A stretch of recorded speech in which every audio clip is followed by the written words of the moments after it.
मुख्यमंत्री नायब सिंह सैनी ने शुक्रवार को कुरुक्षेत्र के ब्रह्म सरोवर के श्री सर्वेश्वर महादेव मंदिर परिसर में पत्रकारों को संबोधित किया।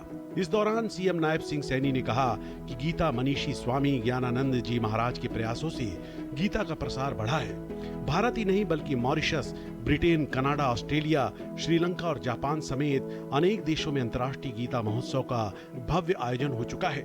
उन्होंने कहा कि धर्म क्षेत्र कुरुक्षेत्र की इस पावन भूमि को भारतीय संस्कृति की क्रीड़ा स्थली होने का गौरव प्राप्त है।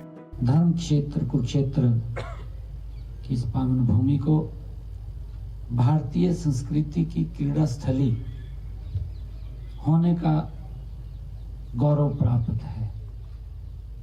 इस भूमि में पावन सरस्वती के तटों पर उपनिषदों की और पुराणों की रचना हुई है और इसी भूमि को श्रीमद् भगवत गीता की जन्मस्थली होने का सौभाग्य भी इसी पवित्र भूमि को प्राप्त है। सीएम नायब सिंह सैनी ने कहा कि भगवान श्री कृष्ण ने श्रीमद् भगवत गीता का जो शाश्वत उपदेश दिया था, इस वर्ष उस उपदेश को दिए हुए 5163 साल हो जाएंगे। सीएम नायब सिंह सैनी ने कहा कि गीता की जन्मस्थली कुरुक्षेत्र में हर साल अंतर्राष्ट्रीय गीता महोत्सव में देश विदेश से आने वाले श्रद्धालुओं की संख्या बढ़ती जा रही है। सीएम ने बताया कि धर्म क्षेत्र कुरुक्षेत्र में होने वाले 10वें अंतर्राष्ट्रीय गीता महोत्सव में प्रधानमंत्री नरेंद्र मोदी भी 25 नवंबर को शामिल होंगे।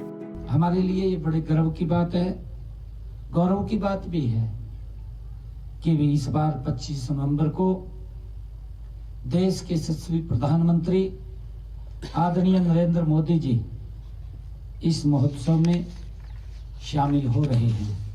ये हम सब के लिए बड़े गर्व की बात है।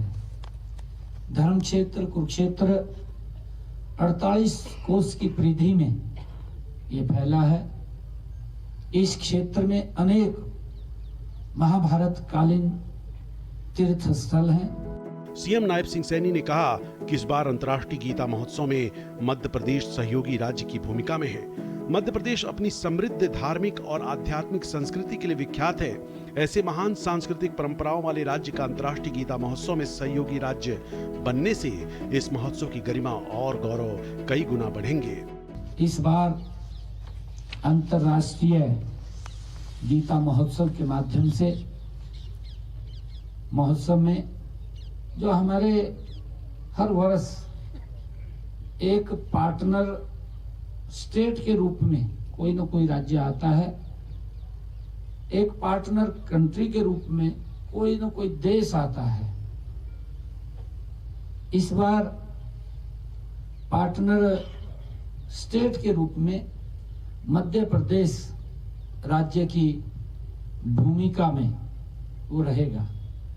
मध्य प्रदेश अंतर्राष्ट्रीय गीता जयंती महोत्सव में उसकी भूमिका रहेगी। हरियाणा के सीएम नायब सिंह सैनी ने शुक्रवार को सोनीपत में 72वें राज्य स्तरीय सहकारिता सप्ताह का भी शुभारंभ किया। कार्यक्रम की शुरुआत में सीएम सैनी ने सहकारिता का झंडा फहराया और इसके बाद सहकारिता प्रदर्शनी का अवलोकन भी किया। सीएम सैनी ने कहा कि हमें उन लाखों लोगों को याद करना चाहिए जिन्होंने अपनी छोटी छोटी बचत और सामूहिक शक्ति से विशाल सहकारी आंदोलन का निर्माण किया। सीएम ने कहा कि हमारा देश तीसरी सबसे बड़ी अर्थव्यवस्था बनने जा रहा है। उन्होंने कहा कि प्रधानमंत्री नरेंद्र मोदी के विजन को आगे बढ़ाते हुए हमने सहकारिता को जन आंदोलन बनाने का संकल्प लिया है। गीता की ये जन्मस्थली धर्म क्षेत्र कुरुक्षेत्र में हर साल अंतर्राष्ट्रीय गीता महोत्सव में देश विदेश में आने वाले श्रद्धालुओं की संख्या निरंतर बढ़ रही है।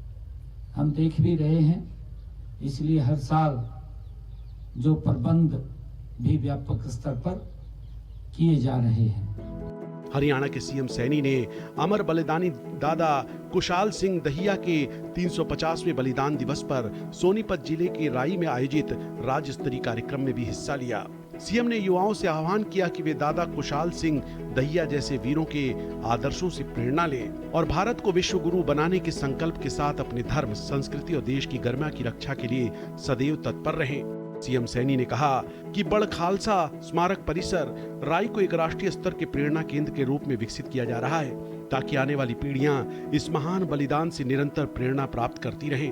सीएम ने कहा कि दादा कुशाल सिंह दहिया के बलिदान के मूल में गुरु तेग बहादुर जी की प्रेरणा निहित थी, जिन्होंने धर्म की रक्षा हेतु अपने प्राण न्यौछावर किए और हिंद की चादर के रूप में विख्यात हुए।